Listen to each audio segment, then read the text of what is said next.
اعوذ باللہ من الشیطان الرجیم بسم اللہ الرحمن الرحیم صحیح بخاری کتاب روزے کا بیان باب روزہ کس وقت افطار کریں۔ حدیث number 1954 Asim bin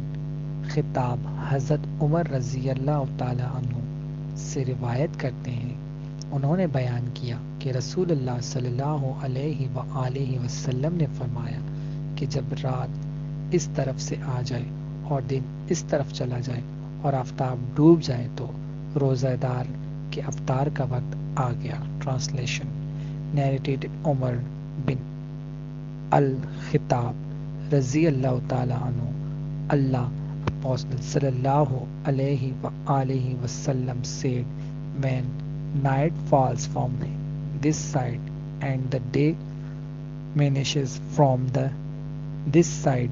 and the sun sets, then the fasting person should break his fast.